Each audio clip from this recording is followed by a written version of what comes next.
मित्रों प्रणाम, जय श्री राधे। आज हम बात करेंगे मेष राशि के बारे में। मेष राशि का सितंबर का महीने का मासिक राशि आइए जानते हैं, क्योंकि इस मंथ में जो सबसे बड़ा ग्रह है बृहस्पति महाराज, वो वक्रगत अवस्था में होने वाले हैं 4 सितंबर को। और सूर्य जैसे एक संक्रांति को राशि परिवर्तन करते हैं तो कन्या राशि में परिवर्तन करेंगे। शनि पहले से ही वक्री होकर के बैठे हैं। आइए जानते हैं कि आपकी राशि में क्या प्रभाव पड़ने। तो मित्रों, आपकी लगन से बात करते हैं, यानी मेष लगन और मेष राशि। लगन में यानी आपकी राशि में गुरु और राहु का संचार चल रहा है। राहु जो है अब राशि परिवर्तन करने वाले हैं, यानी राहु का जो आपकी राशि में दुष्प्रभाव था, जिसके कारण आपकी लाइफ में, जीवन में आपको एक उलझन सी महसूस हो रही थी और आपके दिमाग में बोझ सा बना हुआ। रात की जो नींद है उसमें कमी आ रखी थी, रात्रि में नींद का डिस्टर्ब था। उन सब चीजों में धीरे धीरे करके आपको रिलैक्स मिलने वाला है। आपकी जो लगन का यानी लग्नेश जो है वहाँ मंगल है और मंगल षष्ठम भाव में बैठा हुआ। यहाँ पे ये कर्जे के घर में रोग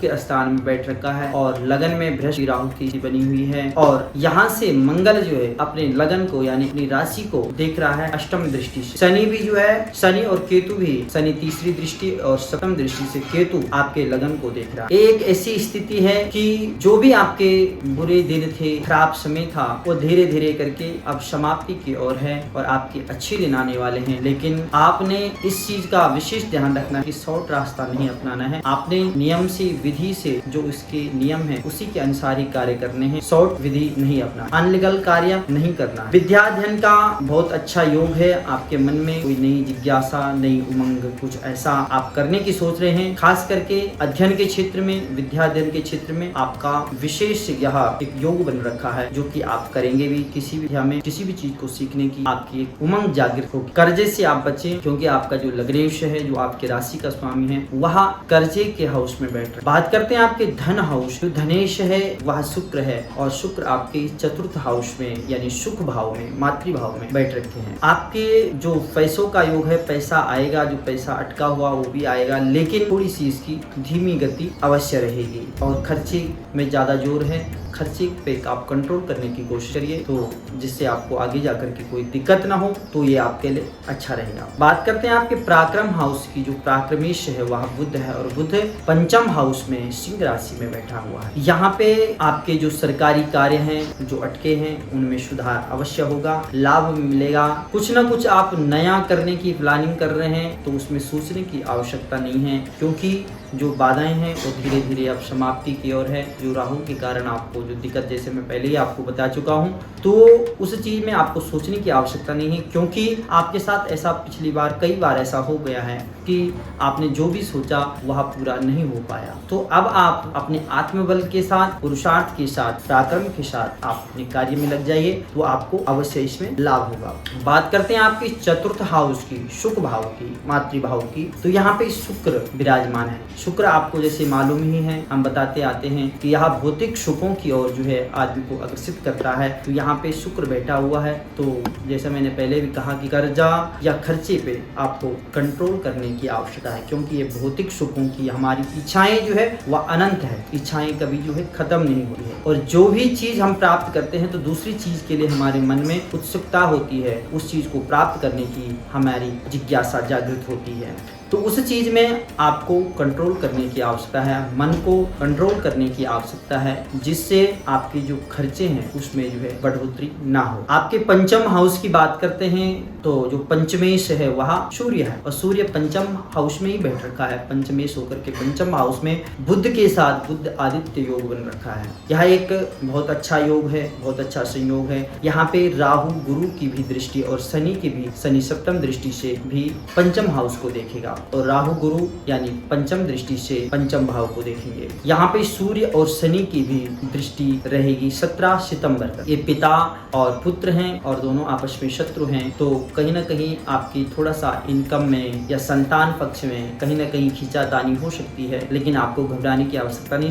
17 सितंबर के बाद स्थिति कंट्रोल में रहेगी। बाकी आप मेडिकल क्षेत्र में हैं, स्टॉक मार्केट में, इन सब चीजों में अगर आप कार्यरत हैं तो आपको अच्छा फायदा होने वाला है। विद्या अध्ययन के लिए भी बहुत अच्छा समय है, क्योंकि बुध जो है बुद्धि का द्योतक है और आपके पंचम हाउस में बैठ रखा है, विद्या के स्थान में बैठ रखा है। और राहु जो लगन में आपका जो गुरु चंडाल योग बन रहा है, तो वो भी धीरे धीरे करके समाप्ति की ओर है। और बृहस्पति पंचम घर को देख रहा है, बुध वहाँ पहले से ही विराजमान है। विद्या और ज्ञान इन दोनों का एक संयोग आपस में हो रहा है, विद्या और बुद्धि का एक संयोग हो रहा है, जो कि आपके लिए अच्छा और उत्तम माना जाएगा। संतान पक्ष के लिए मैंने कहा आपको 17 सितंबर तक आपको थोड़ा ध्यान देने की आवश्यकता है। संतान पक्ष के साथ अपने विचारों को थोड़ा सा जो है आप धीमीपन में लीजिए और मधुरता में लीजिए, जिससे यानी उनको समझने की कोशिश करिए। और ऐसा नहीं कि अपने ही हिसाब से आप उन पे अपना अधिकार जमाएं, अपना प्रभाव जमाएं, अपना डर उसके अंदर स्थापित करें, ऐसा नहीं। कुछ विचारों से आप समझाने का कोई दूसरा तरीका भी हो सकता है और उसी तरीके से आप उनको समझाइए प्रेम पूर्वक, तो आपके कहने पे भी रहेंगे और अच्छा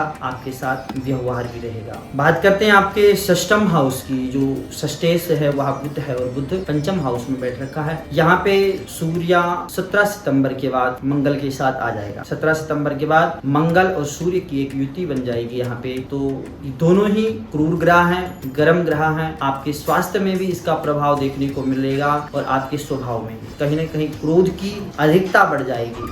आपके अंदर क्रोध एक किस्म से हावी हो जाएगा, जिससे लड़ाई झगड़ा झंझट इत्यादि बढ़ सकते हैं। इसलिए इन चीजों का अवश्य ध्यान रखें कि हम किसी से फालतू में पंगा ना लें। क्रोध को कंट्रोल रखें, ये आपके लिए बहुत अच्छा और शुभकारी रहेगा। नहीं तो कहीं न कहीं सूर्य मंगल की दृष्टि भी द्वादश घर में है, तो ये कोर्ट कचेरी के तरफ भी आदमी को ले जाते हैं। शत्रु पक्ष भले कमजोर ही रहेगा, आपसे जीत नहीं सकता है। पीठ पीछे चाहे जो मर्जी कहे, लेकिन आपके सामने पे किसी की भी ऐसी हिम्मत नहीं है कि आपके सामने कुछ बोल करके दिखाएं। लेकिन आपको वाद विवाद से बचना चाहिए। स्वास्थ्य का विशेष ध्यान रखना चाहिए, क्योंकि रक्त विकार इत्यादि आपको हो सकता है। वात पित्त कफ ऐसे रोग हो सकते हैं। बात करते हैं आपके सप्तम हाउस की। जो सप्तमेश है वह शुक्र है और शुक्र आपके चतुर्थ हाउस में बैठ रखा है, सुख भाव में। यहाँ पे गुरु राहु की दृष्टि रहेगी। केतु यहाँ पे सप्तम हाउस में विराजमान है। लाइफ पार्टनर के साथ, बिजनेस पार्टनर के साथ जो आपके मन मिटाव चल रहे हैं, स्थिति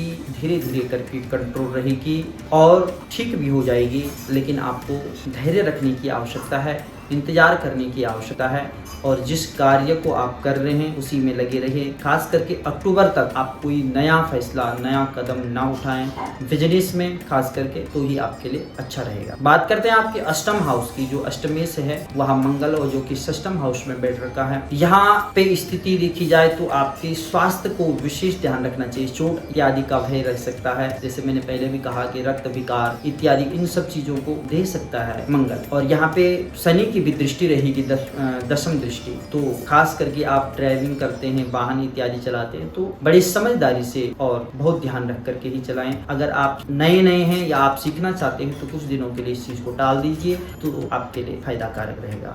बात करते हैं आपके भाग्यस्थान की। जो भाग्य से वह बृहस्पति है और बृहस्पति लग्न में बैठ रखा है। यहाँ पे राहु गुरु की दृष्टि भी रहेगी और मंगल भी यहाँ पे चतुर्थ दृष्टि से आपके भाग्य स्थान को देखेगा। धर्म का घर है, मोक्ष का घर है, भाग्य का स्थान है। भाग्य आपका साथ देगा, इसमें किसी भी कार्य कोई कमी नहीं रहेगी। लेकिन आपको कर्म करने की आवश्यकता है, भाग्य में कमी नहीं है। भाग्य पूर्ण रूप से आपका साथ देगा। दशम हाउस की बात करते हैं, कर्म क्षेत्र की, कर्म स्थान। यहाँ पे जो दशमेश है वह शनि है और शनि लाभ भाव में लाभेश होकर के बैठा हुआ है। दशम स्थान में शुक्र की भी दृष्टि रहेगी, जो कि किसी कला को सीखने में, किसी चीज में आपकी एक जिज्ञासा उत्पन्न होगी और वह कला, वह जो आप सीखेंगे संगीत से संबंधित या किसी भी चीज का टेक्निकल चीज आप सीखेंगे, तो वो आपके जीवन में काफी हद तक उसका बड़ा महत्व रहेगा और वो आगे जा करके आप में काम आएगा। देखो, कभी भी सीखना, अगर कोई भी विद्या सीखनी है उसका कोई समय नहीं होता है, चाहे उम्र कोई भी हो, आप सीख सकते हैं। और कोई भी विद्या आपने सीखी है तो जीवन में कभी ना कभी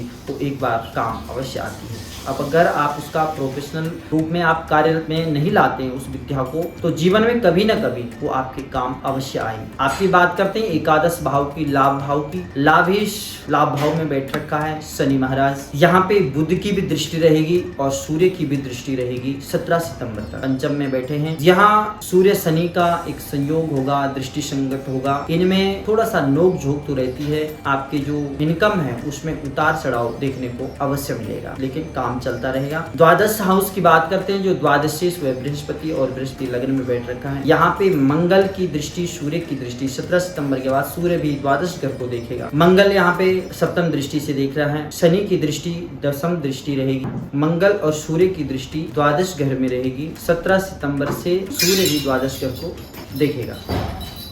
जैसे मैंने पहले भी कहा,